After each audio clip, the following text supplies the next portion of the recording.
Hey everybody, Ms. Haynes here. I want to talk to you real quick about the assignment that's going to be online. I'm formatting this so you can do this by typing in the stuff as well.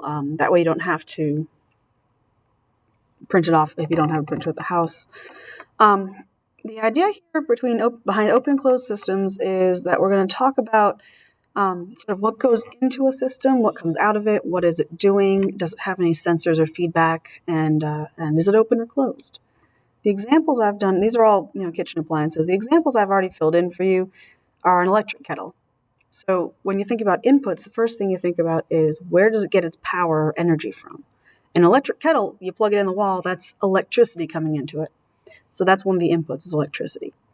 You think about what does a user input? What does a user do? Is there a button? Is there a switch? Are there things you can press and change on it? Dials you can turn, things like that. There is an on-off button on my electric kettle to turn it on and off again. And the third thing you think about for inputs are what kind of products or materials are you putting into this device? And the only thing that goes in my kettle really is water. I suppose I could have put in broth or coffee because I'm sure you could heat other liquids as well. But, I did a kind of simple version. There might be more inputs. Some of these devices might have other things you put into them as well, besides just three things.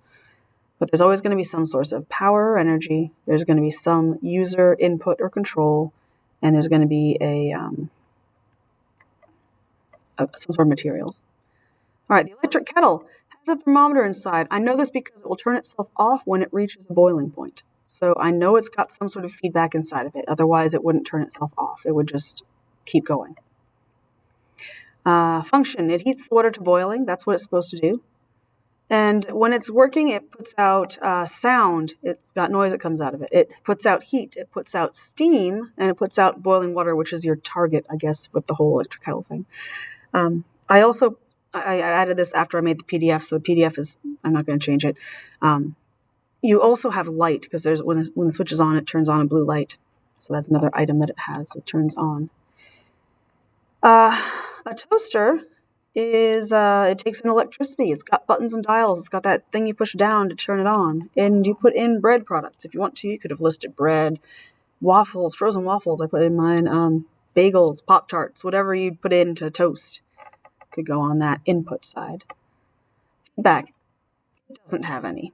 Arguably, the timer might be a source of feedback, and that's something I want to delve more into. But the timer itself, it just runs out and it's done. It doesn't change. It is what it is. It goes along and it stops. It doesn't say, oh, we've gone up faster than we thought, or we've gone down faster than we thought. It doesn't. It runs on a time, and that's it. So I'm going to say timer. If just timer, it's no feedback. The job of a toaster is to toast your food.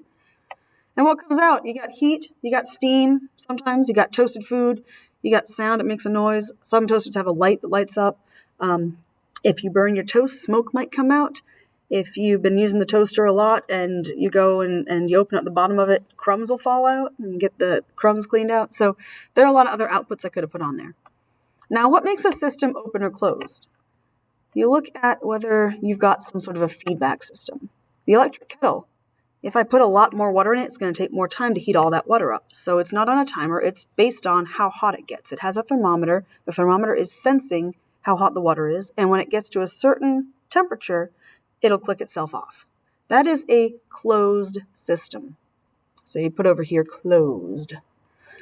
If there are no real sensors, you tell it what to do and you let it go, and it doesn't get any feedback from what it's happening around it or inside of it.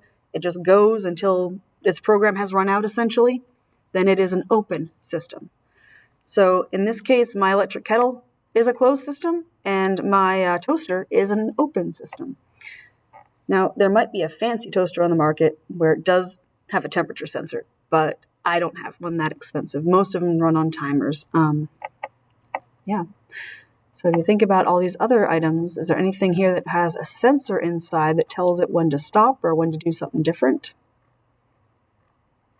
A bread machine, by the way, if you don't have one, some of the students in class don't know what that is. A bread machine is basically a machine that it has like a little container inside. You put in flour, water, all the ingredients to make bread, and there's a little thing in the bottom that spins around. It will mix your ingredients together. It will knead the dough as it's forming, and then when it's done, it will heat up and bake the bread for you. And so if you have a good one, or if you know how to get the measurements of your ingredients just right, if you just put them in, you let it sit for a couple hours, and out comes a loaf of bread.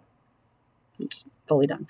I have an older one where if you don't monitor it and make sure that the level of liquid and powder is just right, it will come out with, like, the corners are full of extra powder that didn't get incorporated, and so you'll get this like caked on extra flour around the edges, and it's really gross. So you got to watch mine, because mine's an older. It's probably 20 years old. My goodness, it was a hand-me-down 10 years ago when I got married, so it's ancient.